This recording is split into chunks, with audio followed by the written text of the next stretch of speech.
సత్యన్యూస్కు తిరిగి స్వాగతం. లైంగిక వేధింపులు, యాంటీ ర్యాగింగ్ చట్టాలపై విద్యార్థులు, యువకులు అవగాహన కలిగి ఉండాలని, క్షణికేవేశాలతో అపరిపక్వ ప్రేమలలో పడి బంగారు భవిష్యత్తును నాశనం చేసుకోవద్దని జిల్లా ప్రధాన న్యాయమూర్తి కెవి విజయ్ కుమార్ అన్నారు. జిల్లా న్యాయ సేవాధికార సంస్థ, జిల్లా juvenile justice board, child line 109 ఆధ్వర్యంలో జరిగిన సదస్సులో ఆయన మాట్లాడారు.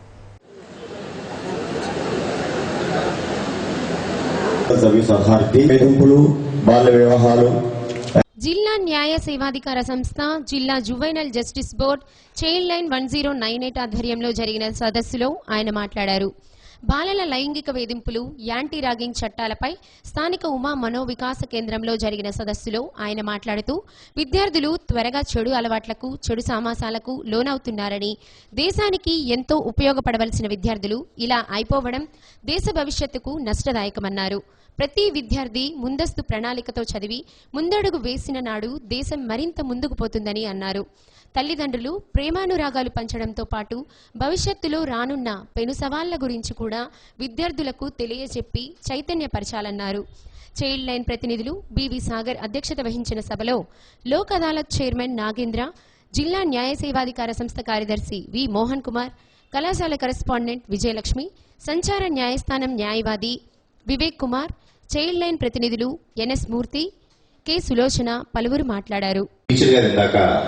కామెంటరీ చెప్తూ చాలా మంచి మాట చెప్పారు. నేను స్కూల్లో ఎప్పుడు ఒక పాఠం చెప్తాం సార్, ఈ మధ్యకాలంలో జరిగిన విషయాల్ని మీ అందరికీ చెప్తున్నాం, ఇలాంటివి చేయకండి, ఇలా ఉండకండి అని సార్. అయితే నాకెందుకు అది కరెక్ట్గా అనిపించలా, ఆయనకు కూడా ఆశ్చర్యం కలిగించవచ్చులే చెప్పినందుకు. ఒక ఇంగ్లీష్ లెక్చరర్ గారు నాకు ఒకసారి ఒక మాట చెప్పారు, more the mistakes you commit more you learn అని. అంటే మీరు ఎన్ని తప్పులు చేస్తే మీరు అంత నేర్చుకుంటారట. జడ్జి గారు బాగా చెప్తున్నారు, మనం ఎక్కువ తప్పులు చేయొచ్చు అని మీ అందరూ అనుకుంటారేమో. నా ఉద్దేశం అది కానీ కాదు. More the mistakes you commit more you learn అంటే commit a mistake, realise it is a mistake, rectify the mistake, never commit that mistake again.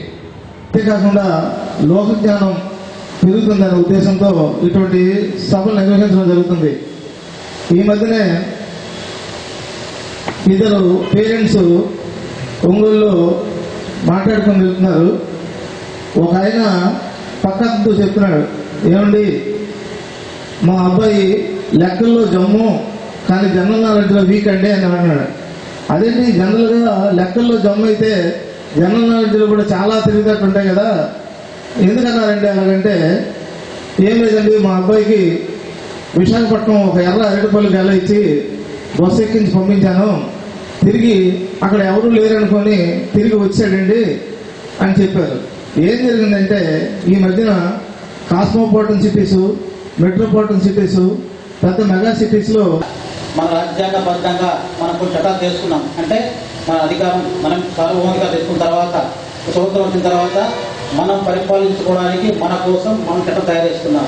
వాటిని ఎలా మనం పాటించాలో దానికంటే ముందు ఏది చట్టం ఏం చెప్తుంది, ఏ చట్ట పరిధి ఎలా ఉంది, మనం ఎంత పరిధిలో ఉండాలి, దాటితే ఎలా వస్తుంది, స్టార్టింగ్ మొదలు పెడితే ఇప్పుడున్నటువంటి లేటెస్ట్ అంటే ప్రత్యక్ష అద్భుతం అనేది ఈ దృష్టిలోకి ఉంది, ర్యాగింగ్ అని. దీని గురించి మీ కళాశాలలో నేను కోరుతుంటే బహుశా లేకపోయి ఉండొచ్చు, అనవసరంగా ఆ టాపిక్ చెప్పి లేనిది మీకు గుర్తు చేస్తున్నాను అనుకుంటాను. మా యొక్క అభిప్రాయం ఏంటంటే, ఇలాంటి దుష్పరిణామాలటువంటి ర్యాగింగ్ చట్టాలను దృష్టిలో పెట్టుకొని, పిల్లల దృష్టిలో పెట్టుకొని ఎవరు కూడా ర్యాగింగ్ అనే భూతానికి కానీ అలాంటి చెడల వంట కానీ పోకుండా మనం భారత పౌరులుగా చట్టాల గురించి వచ్చే సమస్యలు ఏ విధంగా ఉంటాయి, చట్టాలు ఎట్లా మనకు అవసరం పడతాయో, మనం ఎటువంటి సమస్యల్ని ఫేస్ చేయాల్సి వస్తుందో అనే దాన్ని తెలియజేసిన బాధ్యత ఉందనేది సారి తప్పగాను కానీ ఏర్పాటు చేస్తారు. దానికి మా సహకారం ఎప్పుడు ఉంటుంది అని చెప్పి అన్నారు. ఇక్కడ ముఖ్యంగా చైల్డ్ లైన్ 109 అనేది 2012లో హెల్ప్ స్వచ్ఛంద సంస్థ సహాయంతో నడుస్తుంది. అప్పటి నుండి కొన్ని తప్పులు, దిద్దుకోలేని తప్పులు ఉంటాయి. వాటి వల్ల చేతులారా మన జీవితాన్ని మనమే పాడు చేసుకునే వాళ్ళం అవుతాము. తల్లిదండ్రులు ఏ ఆలోచనతోటి వాళ్ళ శక్తికి మించి మిమ్మల్ని చదివించి మిమ్మల్ని ఎంతో ఉన్నత స్థానంలో చూడాలని భావిస్తున్నారు. ప్రతి క్షణం మీ టెక్స్ట్ బుక్స్ తెలిసినా మూసిన క్లాస్ రూమ్లో ఉన్నప్పుడంతా మీ తల్లిదండ్రుల ఆశయాన్ని వాళ్ళ ఆలోచనల్ని మీ మనసులో ఉంచుకోవాలి. కానీ ఒంగోలు ఈ కళాశాలకు ఎందుకు వచ్చాము? విద్యుత్ పొదుపు చేసే విషయంలో ప్రజలు భాగస్వాములు కావాలని రాష్ట్ర మంత్రులు రావెళ్ల కిషోర్ బాబు, సిద్ధార్ రాఘవరావు పిలుపునిచ్చారు.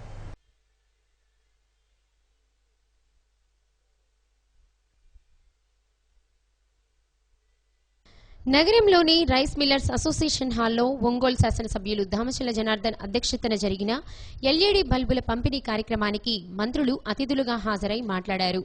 రాష్ట్ర విభజన అనంతరం అన్ని విధాలా నష్టపోయామని, ప్రతి రంగంలో అభివృద్ధి సాధించడానికి సమర్థత, చిత్తశుద్ధి అవసరమని రాష్ట్ర మంత్రులు రావెల కిషోర్ బాబు, సిద్ధా రాఘవరావు పేర్కొన్నారు. జిల్లా కలెక్టర్ సుజాత శర్మ, శాసనమండలి సభ్యులు మాగుంట శ్రీనివాసులరెడ్డి, ఎమ్మెల్యేలు Adimulam Suresh, Palaparthi David Raju, SPDCL director Pullareddy, CE Rajabapayya, energy conservator Chandrasekhar Reddy, SG Bhaskar తదితరులు ఈ కార్యక్రమంలో పాల్గొని ఎల్ఈడీ బల్బులు పంపిణీ చేశారు.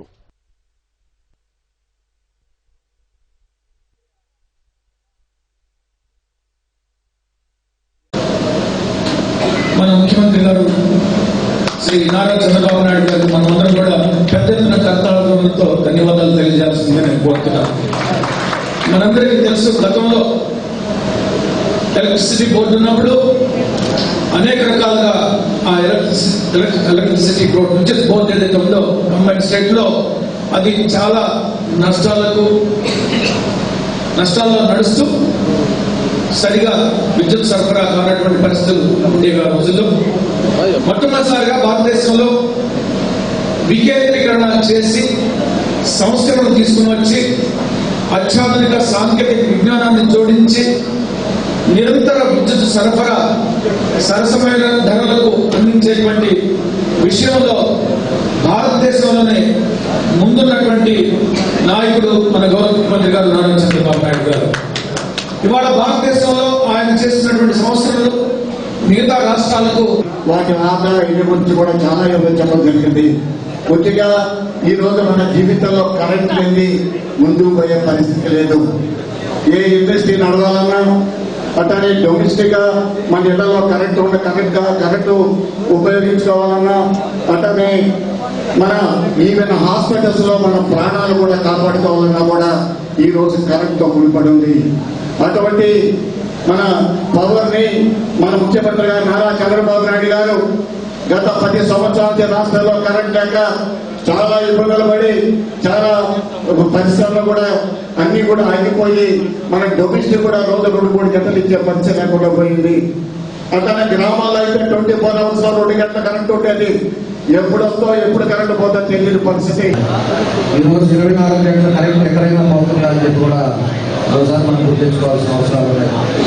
అదేవిధంగా ఈరోజు మన రాష్ట్రం అంతా కూడా దేశంలోనే ఫస్ట్ లో ఈరోజు మనకి కరెంట్ లో ఫస్ట్ తీసుకురావడానికి ఘనత కూడా మన ముఖ్యమంత్రి చంద్రబాబు నాయుడు గారు కూడా ఈ సందర్భంగా నేను తెలియజేస్తాను. ఆయన అటువంటి గుజరాత్ ఉంటే దాన్ని కూడా లేకుండా ఈరోజు ఎలక్ట్రిసిటీ దాంట్లో ఫస్ట్ మన ఆంధ్రప్రదేశ్ తీసుకురావడం దాన్ని కూడా చంద్రబాబు నాయుడు గారు తీసుకురావడం జరిగిందని చెప్పి ఈ సందర్భంగా తెలియజేస్తున్నాను. అటువంటి వ్యవసాయాన్ని కూడా కరెంట్ లేక 24/7 అనే కార్యక్రమాన్ని చేపట్టి కేంద్ర ప్రభుత్వం వారితో ఒక సంప్రదింపులు చేసిన తర్వాత 24 గంటలు అనేది నిరంతరమైన కరెంట్ అనేది ఇవ్వాలనేది వారు నిర్ణయం తీసుకున్నందుకు ఆ విధంగానే ప్రతి ఒక్కరు గ్రామాల్లో అయినా పట్టణాల్లో అయినా కూడా ఎక్కడ డొమెస్టిక్ అయినా కమర్షియల్ యూజ్ అయినా ఇండస్ట్రియల్ యూజ్ అయినా ఎన్నింటిలో కూడా ఎప్పుడు కూడా డిస్టర్బెన్స్ అనేది లేకుండా అన్ఇంటర్ప్రెటెడ్ కరెంట్ ఇవ్వడం అనేది భారతదేశంలోనే ఇది ఒక గొప్ప ప్రతిష్టాత్మకమైన విషయం అనేది అది గొప్ప చంద్రబాబు నాయుడు గారికి కూడా అది వీలైందనేది కూడా మీ సమాజంలో కూడా మేము తెలుసుకుంటున్నాం. డిస్ట్రిబ్యూషన్ టార్గెట్ ఉందో అదే పూర్తి చేస్తే దానికి ఈ 13.45 lakh బల్బ్ బిల్ అంటే 74 rupees ఒక పీస్ చొప్పున ఇంచుమించు 10 crores. ఈ 10 crores తోనే ఏదో బల్బ్ పెట్టబోతున్నాము. దానివల్ల saving per month is 3.29 crores. దానికి అర్థం ఏంటి అంటే ఏదో 10 crores ఇన్వెస్ట్మెంట్ ఉంది, 3 4 rupees per unit చొప్పున లెక్క చేస్తే 3 months లోనే మొత్తం ఇన్వెస్ట్మెంట్ will be 32 లక్షల బల్బులు పంచిపెట్టడం జరిగింది. 16 లక్షల కన్స్యూమర్స్ కి మనం పంచిపెట్టడం జరిగింది. మొదటి విడతలో మనం ఈఎస్ఎల్ తో రేట్ కుదుర్చుకున్న ఒప్పందం ప్రకారం అప్పుడు 200 రూపాయలు పర్ బల్బు మనం పే చేయవలసి వచ్చింది. అలాగే రెండో విడతలో ప్రకాశం, చిత్తూరు, కృష్ణా డిస్ట్రిక్ట్ లో ఇంచుమించుగా 45 లక్షల బల్బులు మనం ఇప్పుడు పంచిపెట్టాలి. ఆ పంచిపెట్టడానికి టెండర్ పిలిచినప్పుడు 70 రూపాయలకి మాత్రమే అది బల్బు ఆ టెండర్ లో రేట్ డిస్కవర్ అయిందని ఈ సందర్భంగా మీకు తెలియజేసుకుంటున్నాం. అలాగే ఈ మూడో విడతలో నెల్లూరు, కడప, కర్నూలు మొత్తం 8 డిస్ట్రిక్ట్ లో కూడా ఈ కార్యక్రమం చేపట్టడం జరుగుతుంది, పూర్తి చేయడం జరుగుతుందని కూడా ఈ సందర్భంగా తెలియజేస్తున్నాం. భారతీయ జనతా పార్టీ పైన నమ్మకం పోయిన బీహార్ ఓటర్లు బీజేపీని ఓడించారని, ప్రజలలో మోడీపై విశ్వాసం సన్నగిల్లటమే దీనికి కారణమని నగర కాంగ్రెస్ పార్టీ అధ్యక్షుడు శ్రీపతి ప్రకాష్ తన అభిప్రాయాన్ని వ్యక్తం చేశారు. ఎస్సీ, ఎస్టీ, బీసీ మైనారిటీలపై దాడులు జరుగుతుంటే ప్రధాని మోడీ పట్టించుకోకపోవడం వల్లనే బీజేపీకి బీహార్ ఓటర్లు బుద్ధి చెప్పారని ఆయన ఎద్దేవా చేశారు. చాలా సంతోషకరమైనటువంటి దినం. ఈ రోజున భారతదేశంలో లౌకికవాదానికి పట్టం కట్టినటువంటి రోజు. బీహార్ ఎన్నికలు ముందుగానే ఊహించినటువంటి పరిస్థితుల్లో ఈ రోజున బీజేపీ ప్రభుత్వానికి,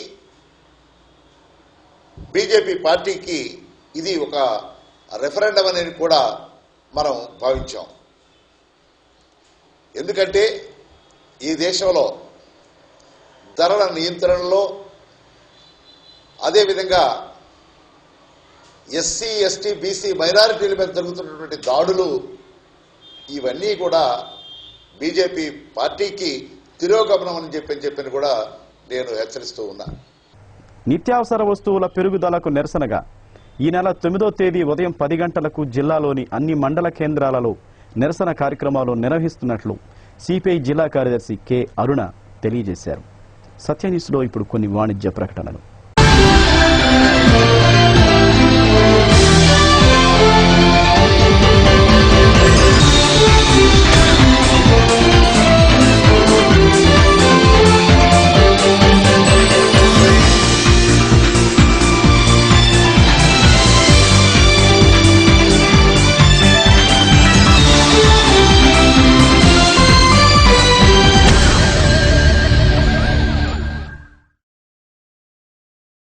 నమస్తే, మీరు చూస్తుంది సత్య న్యూస్. నా పేరు శరత్ బాబు. సత్య న్యూస్లో ఈనాటి ముఖ్యాంశాలు.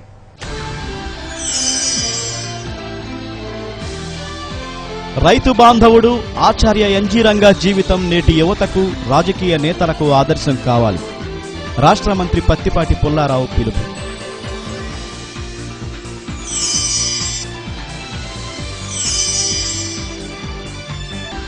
లైంగిక వేధింపులు, యాంటీ ర్యాగింగ్ చట్టాలపై విద్యార్థులు, యువకులు అవగాహన కలిగి ఉండాలని జిల్లా ప్రధాన న్యాయమూర్తి కెవి విజయ్ కుమార్ హితవు.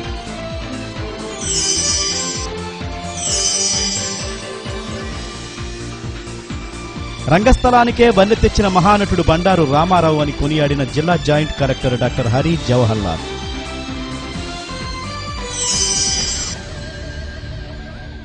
రైతు బాంధవుడు ఆచార్య ఎన్జీ రంగా జీవితం నేటి యువతకు, రాజకీయ నేతలకు ఆదర్శం కావాలని రాష్ట్ర వ్యవసాయ శాఖ మంత్రి పత్తిపాటి పుల్లారావు అన్నారు. రంగా జయంతిని రైతు దినోత్సవంగా నిర్వహిస్తామని తెలిపారు.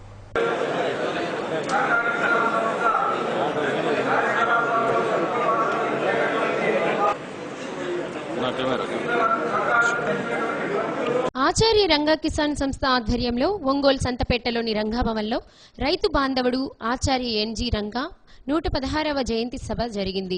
సంస్థ అధ్యక్షుడు ఆళ్ల వెంకటేశ్వరరావు సభకు అధ్యక్షత వహించారు. రంగా చిత్రపటానికి పూలమాలలు వేసి ఘనంగా నివాళులర్పించారు. త్వరలో ప్రకాశం జిల్లాను కరువు జిల్లాగా ప్రకటించనున్నట్లు వ్యవసాయ శాఖ మంత్రి ప్రత్తిపాటి పుల్లారావు హామీ ఇచ్చారు. రైతుల గుండెల్లో చిరస్థాయిగా నిలిచిపోయే మహోన్నత వ్యక్తి ఆచార్య ఎన్జీ రంగా అని సాంఘిక సంక్షేమ శాఖ మంత్రి రావెల కిషోర్ బాబు కొనియాడారు. రైతు సంక్షేమం కోసం జీవితాంతం పాటుపడిన కార్యదీక్షాపరుడు రంగా అని రాష్ట్ర రోడ్లు, భవనాలు మరియు రవాణా శాఖ మంత్రి సిద్ధా రాఘవరావు అన్నారు. మాజీ పార్లమెంట్ సభ్యులు కరణం బలరామకృష్ణమూర్తి, ఎమ్మెల్సీ మాగుంట శ్రీనివాసులరెడ్డి, ఎమ్మెల్యేలు దామచల్ల జనార్దన్, ఏలూరి సాంబశివరావు, ఆదిమూలపు సురేష్, పాలపర్తి డేవిడ్ రాజు, డీసీఎంఎస్ చైర్మన్ బీరక వెంకటేశ్వరరెడ్డి, మాజీ ఎమ్మెల్యే డాక్టర్ దివి శివరాం, రంగా కిసాన్ సంస్థ కార్యదర్శి చుంచు శేషయ్య తదితరులు పాల్గొన్నారు.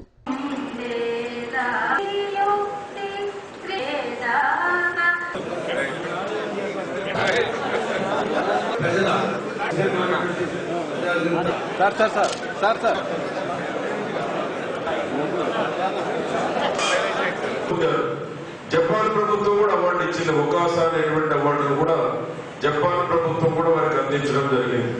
అంతేకాకుండా అనేక దేశాలు పర్యటించారు. అనేక దేశాలు పర్యటించడంతో పాటు కిసాన్ ఉద్యమాలు ఎక్కడుంటే అక్కడ ఈ దేశంలో రంగా గారు ఉండేవారు. ఆనాడే రుణ విముక్తికి ఆనాడే ఉద్యమం చేపట్టారు. బ్రిటిష్ పరిపాలనలోనే రుణ విముక్తి చేయాలి అనేటువంటి రైతుల తరఫున పోరాటం చేసి మారిటోరియాన్ని సాధించినటువంటి ఘనత కూడా ఆనాడు ఎన్జీ రంగా గారిది. ఆ విధంగా బ్రిటిష్ ప్రభుత్వమే ఆనాడే మారిటోరియం ప్రకటించడం జరిగింది. ఆ విధంగా అనేక దశల వారీగా కిసాన్లో రైతుల కోసం కాంగ్రెస్ పార్టీలో ఉండి పండిట్ జవహర్లాల్ నెహ్రూ గారితో కూడా రైతు సమస్యలు, రైతు విధానాలను విభేదించినటువంటి నాయకులు కూడా ఎన్జీ రంగా గారు. ఆ విధంగా వారు పండిట్ జవహర్లాల్ నెహ్రూ గారిని కూడా విభేదించారు రైతుల కోసం, రైతు సమస్యల కోసం.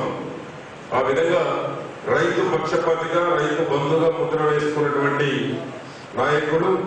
ఆ విధంగా వారు ఉన్నంతగా అంతటి మహానుభావుడు ఆ రోజుల్లో ఆంధ్రప్రదేశ్ రాష్ట్ర తెలుగు జాతి రైతుల కోసం, తెలుగు జాతి యొక్క రైతుల క్షేమం కోసం మాత్రమే కాకుండా రైతు కూలీల గురించి కూడా సుదీర్ఘంగా ఆలోచించినటువంటి వ్యక్తి, మహోన్నతమైనటువంటి ఉన్నతమైనటువంటి మానవతా విలువలు కలిగినటువంటి వ్యక్తి.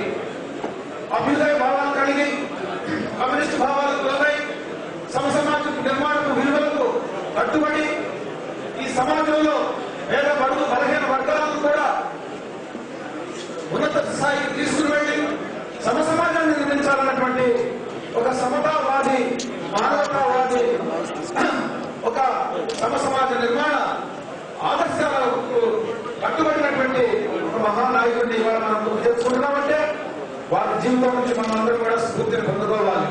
వారి జీవితం నుంచి మనమందరం కూడా చైతన్యాన్ని పొందుకోవాలి. వారి జీవిత త్యాగాల నుంచి మనమందరం కూడా ఎన్నో పాఠాలు నేర్చుకోవాలి. ఏ ఆశయాల కోసం ఆయన జీవించారో, ఈ రాష్ట్రానికి కానీ భారతదేశంలో రైతాంగ సమస్యల గురించి అనేక విధంగా అధ్యయనం చేసిన వ్యక్తి ఆచార్య ఎన్జీ రంగా గారు. వారు స్ఫూర్తి చాలా అవసరం. వారు మన మధ్య లేకపోయినా కూడా ఈరోజు వారు మనం జయంతి కార్యక్రమం జరుపుకుంటున్నాం.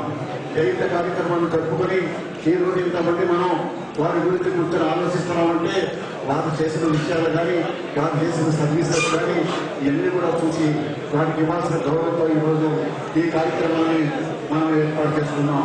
వారు ఒక ఫ్రీడమ్ ఫైటర్గా కానీ అన్ని విధాలుగా కూడా ఫైట్ చేసిన వ్యక్తి. ఇదే కాకుండా కూడా వారి చరిత్ర కూడా ఈరోజు మన గిన్నీస్ బుక్లో కూడా ఎక్కగలిగిందంటే వారు అనేక కార్యక్రమాలు చేసి ఒక స్ఫూర్తిదాతగా నిలబడబట్టే ఈ గిన్నీస్ బుక్లో కూడా దాన్ని ఎంటర్ అవ్వడం జరిగింది. అదే కాదు మనకు ఉండే తులసి గారు ఉన్నారు. వారు కూడా స్వతంత్ర పార్టీలో మొదటిగా వారి దగ్గర ఒక శిష్యుడిగా ఉండి ముందుకు వచ్చి ఈరోజు వారు ఒక మౌలికమైన గవర్నమెంట్ ఈరోజు తమిళనాడుకి మన ముఖ్యమంత్రిగా ఆంధ్రప్రదేశ్ కూడా ముఖ్యమంత్రిగా చేయడం జరిగింది. అంటే శాస్త్రి గారికి ఈ సభ్యులందరూ కూడా మనస్ఫూర్తిగా నా అభినందనలు తెలియజేస్తున్నారు. ఎందుకంటే రంగా గారు మనందరూ కూడా ముందు ఇప్పుడు మాట్లాడారు. ఆయన ఆ రోజుల్లోనే 5 సార్లు పార్లమెంట్ సభ్యులుగా ఉండి ఆ తర్వాత రైతుల కోసం అనేక సేవలు అందించిన వ్యక్తులు ఎన్టీ రంగారావు గారి చెప్పి కూడా ఈరోజు మనం తెలుసుకోవాల్సిన అవసరం ఉందని చెప్పి కూడా ఈ సందర్భంగా తెలియజేస్తున్నాను. ఆయన ఆ రోజుల్లో కూడా ఇతర దేశాల్లో చదివి మన రాజీవ్ గాంధీ కూడా పాఠాలు చెప్పడంలో మన ఎన్టీ రంగారావు గారు పాత్ర కూడా ఉందని చెప్పేసి కూడా ప్రముఖులు కూడా చెప్పడం కూడా జరిగిందని చెప్పి కూడా ఈ సందర్భంగా తెలియజేస్తూ అలాంటి గొప్ప వ్యక్తిని ఈ రోజు ప్రతి ఒక్కరు కూడా తెలుసుకోవడం మంచి కార్యక్రమం అని చెప్పేసి కూడా ఈ సందర్భంగా నేను చూసిన పార్లమెంట్ లో కూడా ప్రస్తావన జరుగుతూ ఉంటే మా అన్నగారు పిలిచేసి మాకు సుబ్రహ్మరెడ్డి గారు ఎప్పుడు వారి ప్రస్తావన చేసేవారు.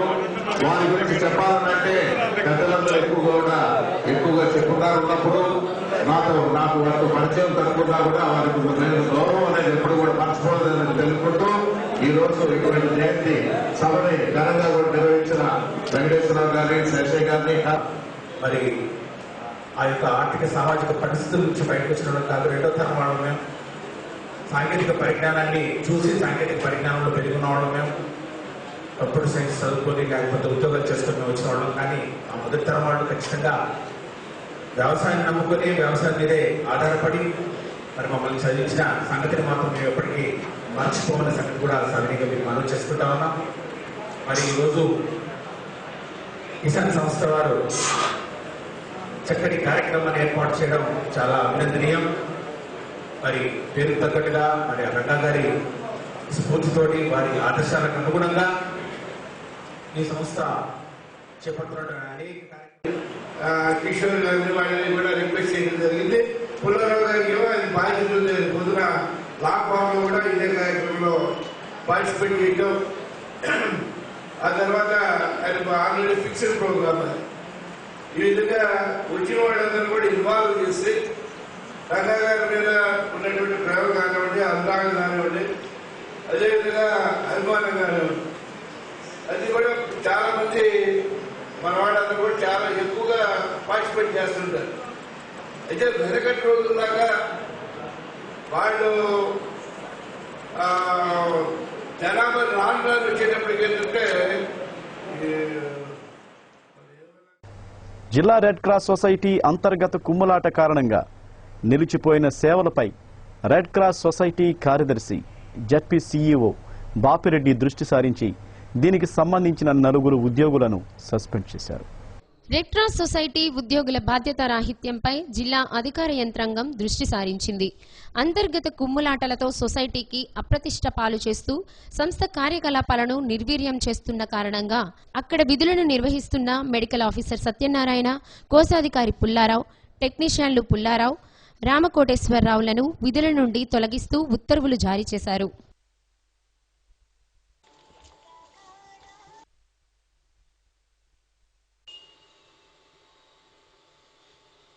లేకుండా పనిచేస్తున్నాం. మరి మేము ఫుల్ సేవ, మేము బ్లడ్ ఇప్పించాం, రీప్లేస్మెంట్ ఎలా ఇవ్వాలి? స్టేట్ కమిటీ నిలబెడతా ఏమైనా సరే 80,000 పెట్టి ఓల్డ్ ఏజ్ హోమ్ మొత్తం ఇదే నాశనం అయిపోయి దొంగ పట్టాలు తీసుకొని వస్తే ఆఫీసర్స్ ఇక్కడ స్టాఫ్ వీళ్ళంతా ఒకటే క్యాస్ట్, ఒకే ఫ్యామిలీ ఇక్కడ పనిచేస్తుంది, ఒకే ఫ్యామిలీ. నేను లెక్కలు అడిగినందుకు నన్ను వీళ్ళు చిత్రహింస చేస్తున్నారు. నాకు దీంట్లో తినాలా బతకాలని లేదు. ప్రశాంతంగా వెళ్ళండి. ఒక్క మాట, ఏం జరుగుతుందని ఒక్క మాట చెప్ప. వచ్చినోడు ఎదవలాగు ఇప్పుడు నా మాట నమ్మట్లా. మీ మీద ఆరోపణ చేస్తున్నాడు. వీళ్ళందరూ ఒక కుటుంబంలో ఇదంతా చేస్తా ఉన్నారు. అన్ని ఉత్తమ మాట్లాడినాడు. ప్రతిరోజు తేగలరా? లేరు కదా. వాళ్ళని మేము ఇప్పుడు మేము ఈసీ మెంబర్గా నేను వచ్చి క్వశ్చన్ చేశాను. ఏమయ్యా మీరు ఉదయం వచ్చారు, ఇక్కడ ప్రాబ్లం సాల్వ్ చేయడానికి వచ్చారంటే వచ్చామండి అన్నారు. మరి వచ్చినప్పుడు ఈసీ మెంబర్స్ని పిలిచి అడగాలి కదా అని అడిగాం. అసలు ఈసీ కమిటీ లేదన్నాడు. అంటే స్టేట్ నుంచి సాల్వ్ చేయడానికి వచ్చిన వ్యక్తికి మినిమం నాలెడ్జ్ లేని వ్యక్తిని పంపారు. అతను ఎంత పెద్ద ఆఫీసర్ అయినా సరే దీని మీద నాలెడ్జ్. బాధ్యతలు మొత్తం అతని మీద వేసేసి అతను ల్యాబ్ వర్క్ ప్లస్ ఇది 2 చేయలేక సతమతమై ఇతను గదివికి అతనికి హార్ట్ అటాక్ వచ్చేంత గదివాడు ఒక రోజు. ప్రతి వాళ్ళని నియంత పాలన అన్నమాట. ప్రతి వాళ్ళని కూడా గదవటము, బెదిరించడము, మన డాక్టర్ గారి మీదకి కొట్టినంత పనిగా దూకారు మీదకి. ఏంది మీ బానిసలమా మేమని ఇక్కడ ఎందుకు చేస్తున్నావు? ఈయనకి లేదు. అభయ పబ్లిక్ స్కూల్ అని ఒకటి పెట్టాడు, ఢిల్లీ ప్లే స్కూల్ అని ఒకటి, ఈయన చేసుకుంటున్నాడు. ప్లేట్లెట్స్ మొత్తం పడిపోయి నాకు ఇది లేదని నన్ను సెలవే కడతాడు అన్నాడు. నేను మళ్ళీ కలెక్టర్ ఆఫీస్ లో అందరితోటి వాడికి హెచ్ఐవి వచ్చిందని అందరికి ప్రచారం చేస్తున్నాడండి. హెచ్ఐవి వచ్చిందని తెలుసా? హెచ్ఐవి వచ్చింది నేను చెప్పాల్సిన అవసరం నాకేందయ్యా స్వామి. వాడు ఆరోగ్యం బాగలేదు.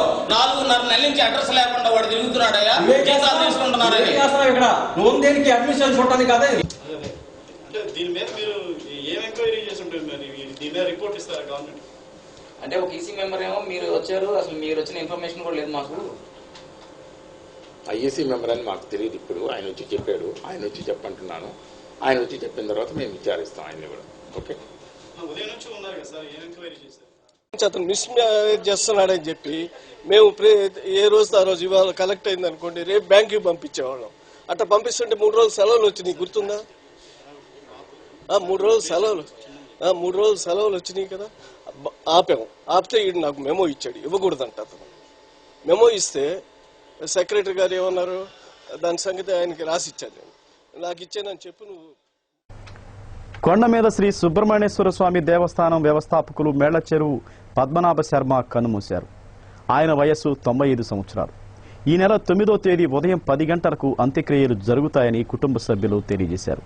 పద్మనాభ శర్మకి పలువురు ఘనంగా నివాళులర్పించారు. ఒంగోలు కార్పొరేషన్ బ్యాంక్ ఆధ్వర్యంలో లాయర్పేట సాయిబాబా గుడి వద్ద రుణమేళా జరిగింది. సుమారు 2.64 కోట్ల రూపాయల రుణాలను మంజూరు చేశారు.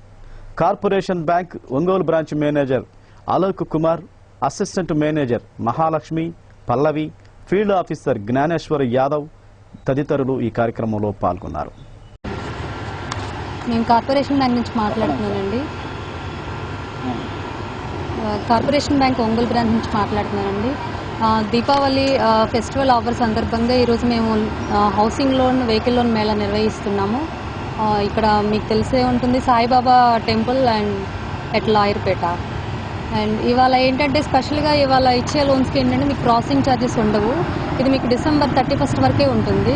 సో ఈ న్యూస్ చూసిన వాళ్ళు వచ్చి తొందరగా తీసుకుంటారని మేము ఆశిస్తున్నాము. అందుకోసం మీకోసం builders, next vehicle dealers also మేము ఇక్కడ పెట్టాము. మీకు అన్ని processing charges are completely waived up to 31st December 2015. So it is a high time. People who are living on the rent and hiring cars can opt for purchasing flats, houses, and we are being participated by major automobile dealers and builders of the Ongole town, like coblation టెక్నాలజీతో గురకకు సంబంధించిన ఆపరేషన్లు ఒంగోలులోని Kalyani ENT clinic నందు అందుబాటులో ఉన్నట్లు doctor Kalyan Kumar తెలియజేశారు. హాస్పిటల్లో ఏర్పాటు చేసిన మీడియా సమావేశంలో వివరాలు వెల్లడించారు.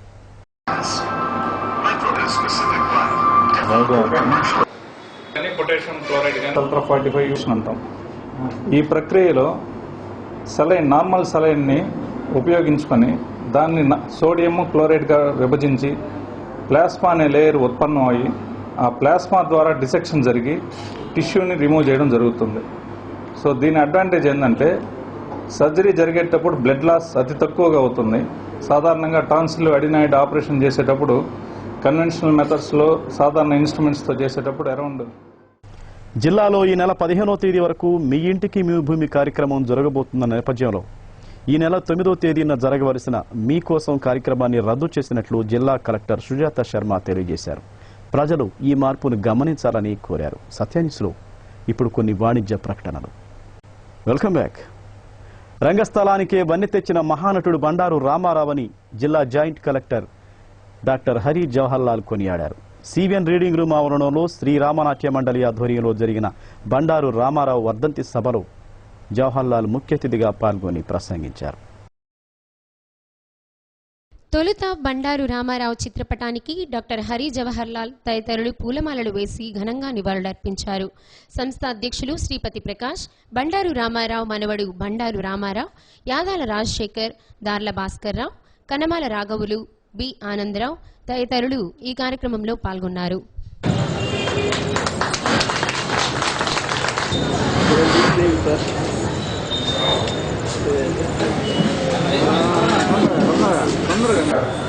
పెద్ద స్థాయిలో వెళ్ళేటటువంటి మాలాంటి ఇంకా 13-14 సంవత్సరాలు వెళ్ళేటటువంటి కెరీర్ ఉన్నటువంటి ఆఫీసర్కి నిజంగా మీరు ఇచ్చినటువంటి ఈ యొక్క సన్మానం మరింత బాధ్యత పెంచిందని తెలియజేస్తాను. మామూలుగా సర్వసాధారణంగా ఏమైనా గ్రీవెన్సెస్ వస్తే మనం మామూలుగా చూస్తాం. కానీ కళాకారుల నుంచి వచ్చేటటువంటి సమస్యలు వచ్చినప్పుడు దాన్ని ఏ విధంగా స్పందించాలి అనేటటువంటిది నేను ఈ సభ ద్వారా తెలుసుకోవడం జరిగింది. అలాగే వాస్తవంగా ఇంకొక రెండో విషయం నేను తెలుసుకునేది ఏంటంటే, ఇక్కడికి వచ్చిన తర్వాత రామారావు గారు ఒక దళిత కళాకారుడు అనే విషయం ఇక్కడికి వచ్చిన తర్వాత చాలా గొప్ప మేధావి వర్గంలో గొప్ప కళాకారుడు అనే విషయం మాత్రమే తెలుసు, కానీ ఆ కోణంలో సామాజిక పరంగా ఆయన ఇచ్చినటువంటి అంశం నాకు తెలియదు. ఇక్కడ వచ్చిన తర్వాత నేను తెలుసుకోవడం జరిగింది. అలాగే వాళ్ళ సంతతి ఇక్కడ ఇంకా వీళ్ళు కంటిన్యూ అవుతున్నారు, వీరి యొక్క కుటుంబం వాళ్ళు పనిచేస్తున్నారు ఉన్నారు అనేటటువంటి విషయాలు వాళ్ళ మనం ద్వారా నాకు తెలిసింది. చాలా మంది పరిస్థితులు ఉన్నారు, ఎంతో మంది చక్కగా పాడేవాళ్ళు ఉన్నారని చెప్పారు. కానీ పద్యంగా తెలిసేవారు శ్రీ పటారామారావు గారు చాలా మంది చెప్పారు. అలాగే మా నాన్నగారు కూడా కాశీలో చాలా మంది పేరు తెచ్చుకున్నారు. అలాగే నేను కూడా ఇప్పుడు వారణాసనాలకు నేర్చుకుంటున్నాను. త్వరలో వచ్చి మన శ్రీరామ నాట్యంలో తరపుని ఒంగోలు ఖచ్చితంగా నాటకాన్ని ప్రదర్శిస్తారని తప్పకుండా సమయం చేసుకుంటున్నాను. ఈ రావాసుడు ప్రజలు మాత్రం వాళ్ళు కూడలేదు. ఇప్పుడు ఈ కిరీటాలు చూసుకొని ఈ డ్రెస్సులు చూసుకొని ఇదే మా జీవితం అని చెప్పని వాళ్ళు ఆనందపడతారు. తెల్లారి పొద్దున ఇంటికి పోయేటప్పటికి ఇంట్లో మాత్రం నిరుపేద అయినటువంటి పరిస్థితులు. మరి కీర్తిశేషుడు బండారు రామారావు గారి యొక్క జీవితం కూడా చాలా భయంకరమైనటువంటి పరిస్థితి. ఆయన యొక్క చివరి పరిస్థితుల్లో కనీసం ఉండడానికి ఇల్లు లేనటువంటి పరిస్థితి, తినడానికి తిండి లేనటువంటి పరిస్థితి. మరి హాస్పిటల్లో ఉంటే జగనే గారు లాంటి మహానుభావులు, పెద్దలు ఆర్ఎన్ కోటయ్య గారు లాంటి వారు ఆయనకి చివరిలో చాలా సహాయపడి కనీసం ఆయన మరణించినప్పటి నుంచి ఆ విషయాలు మన సోదరుడు యాదవ్ రాజశేఖర్ గారు చెప్తారు. ప్రభుత్వ సంక్షేమ వసతి గృహాలలో విద్యార్థులు ఎదుర్కొంటున్న సమస్యలు పరిష్కరించాలని ఎస్ఎఫ్ఐ ఆధ్వర్యంలో నిరసన కార్యక్రమాన్ని చేపట్టారు. ఎస్ఎఫ్ఐ ప్రతినిధులు రఘురాం, సాల్మన్, డానియల్ తదితరులు ఈ నిరసన కార్యక్రమంలో పాల్గొన్నారు. పరిష్కరించాలి హాస్టల్ విద్యార్థుల సమస్యలను, పరిష్కరించాలి హాస్టల్ విద్యార్థుల సొంత భవనాలు వెంటనే కల్పించాలి. హాస్టల్ పెరిగిన ధరలకు అనుగుణంగా మెచ్చాక మౌలిక సదుపాయాలను పరిష్కరించాలి. హాస్టల్ విద్యార్థులు పెంచాలి పెరిగిన ధరలు. హాస్టల్ విద్యార్థులకు మౌలిక సదుపాయాలు వెంటనే పెంచాలి. హాస్టల్ విద్యార్థులకు మెసేజీలు ప్రభుత్వం ఏర్పాటు చేయాలి. హాస్టల్ విద్యార్థులు అన్ని కనిపిస్తామని చెప్తున్నాం. తాగునీరు కోసం చాలా ఇబ్బంది పడుతున్నారు. అదేవిధంగా మెసేజీలు ఈ రోజుకి ధరలకు అనుగుణంగా మెసేజీలు పెంచమని అడిగితే ఈ ప్రభుత్వం విద్యార్థి సంస్థలు పట్టించుకోకుండా వారి జీతాలు కానీ లేకపోతే మంత్రుల జీతాలు కానీ అధికారుల జీతాలు పెంచుకోవడానికి ఈ రోజు సుముఖంగా జీవాలు తెచ్చుకుంటున్నారే తప్ప ఈ రోజు హాస్టల్ విద్యార్థులు పట్టించుకునే పరిస్థితి ఈ రోజు మన ప్రకాశం జిల్లాలో. మేము ఈ ప్రభుత్వాన్ని అడుగుతా ఉన్నాం. దేశ భవిష్యత్తు తీర్చిదిద్దబడేటటువంటి విద్యార్థి లోకం ఈ రోజు వీధుల్లోకి రావాల్సినటువంటి పరిస్థితి వచ్చింది. కారణం దీనికి ప్రభుత్వ చర్యలు. ఈ రోజు ప్రభుత్వం పెరిగిన ధరలకు అనుగుణంగా ఏదైతే హాస్టల్లో మెస్ ఛార్జీలు, కాస్మెటిక్ ఛార్జీలు పెంచలేదు, దానికి అనుగుణంగా ఈ రోజు విద్యార్థులు రోడ్డు మీదకి వచ్చారు. ఈ రోజు సంక్షేమ హాస్టల్కు మౌలిక సౌకర్యాలు కల్పించాలి, మెస్ ఛార్జీలు అనుగుణంగా ధరలు పెంచాలి, హాస్టల్కి అన్ని వసతులు కల్పించాలి. న్యాయమైన తమ సమస్యలు పరిష్కరించాలని డిమాండ్ చేస్తూ వీఆర్ఏలు నిరవధిక నిరాహార దీక్షలు కొనసాగిస్తున్నారు. ప్రభుత్వం తమ పట్ల వివక్ష చూపిస్తుందని ఆరోపించారు. తమ సమస్యలు పరిష్కరించేంత వరకు ఆందోళన కొనసాగిస్తామని వీఆర్ఏలు హెచ్చరించారు.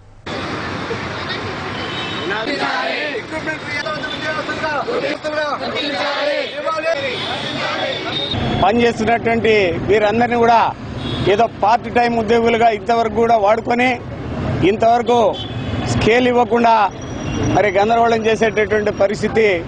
ఒకవైపు రాష్ట్ర ప్రభుత్వంలో నడిచేటటువంటి రెవెన్యూ డిపార్ట్మెంట్ ఏదైతే ఉందో వీళ్ళ చేత గుడ్డు చాకరీ చేయించుకుంటూ పార్ట్ టైం అనే మా రాష్ట్ర ప్రభుత్వం మాకు పిలుపునిచ్చింది కాబట్టి మేము ఇలా స్ట్రైక్ లో పాల్గొంటున్నాము. మా పక్క రాష్ట్రాలైన కర్ణాటక, మరి కేరళ, త్రిపుర, మరి వీళ్ళందరూ పే స్కేల్ అమలు చేసి రిక్రూట్మెంట్ VRAలకు 10,500 నుండి 12,000 ఇస్తున్నారండి. మాకు మాత్రం 6,000 ఇస్తూ తగిన పని చేయించుకుంటూ కూడా తగిన అవకాశం. నగరంలోని CVN రీడింగ్ రూమ్ ఆవరణంలో బండారు రామారావు వర్ధంతిని పురస్కరించుకుని చిన్నారులు ప్రదర్శించిన సాంస్కృతిక కార్యక్రమాలు ఆకట్టుకున్నాయి. మనం కూడా తిలకిద్దాం.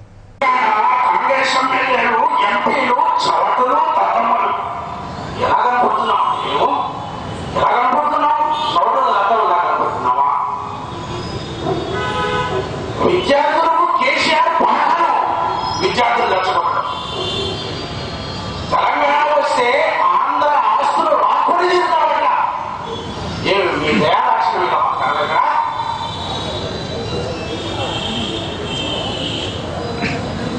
రాజేంద్ర ఈటల రాజేంద్ర ఎన్ని సీట్ల పోటీ చేసి మీరు తెలంగాణలో 50 నాకు తెలిసి 50 అనుకుంటా. 50 సీట్లు పోటీ చేసి 10 సీట్లు గెలిచి సిగ్గుపడాల్సిన అవసరం ఉంది. ప్రకాశ్ కొద్దిగా వెనక్కి జరగండి, అందరూ వెనక్కి జరగండి, కొద్దిగా వెనక్కి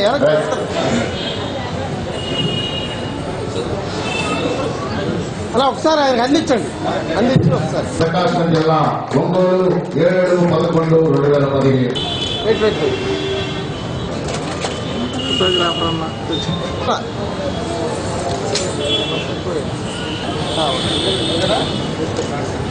కార్యక్రమానంతరం బండారు రామారావు జాయింట్ కలెక్టర్ గారు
సత్య న్యూస్ ముగించే ముందు ముఖ్యాంశాలు మరోసారి.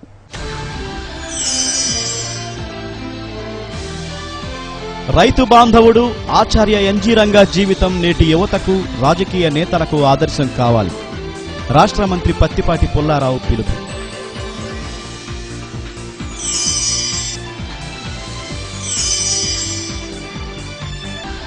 లైంగిక వేధింపులు, యాంటీ ర్యాగింగ్ చట్టాలపై విద్యార్థులు, యువకులు అవగాహన కలిగి ఉండాలని జిల్లా ప్రధాన న్యాయమూర్తి కేవీ విజయ్ కుమార్ హితవు.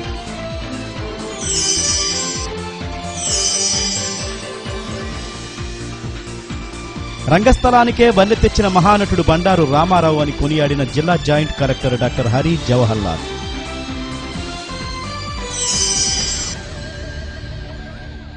సత్య న్యూస్లో నేటి మాట. నీ మనసుని ఆహ్లాదమైన ఆలోచనలతో నింపే. ఇలాంటి ఆలోచనలు నీ జీవితాన్ని సుఖమయం చేస్తాయి.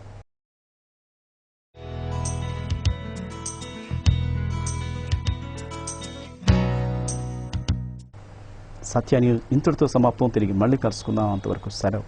నమస్కారం.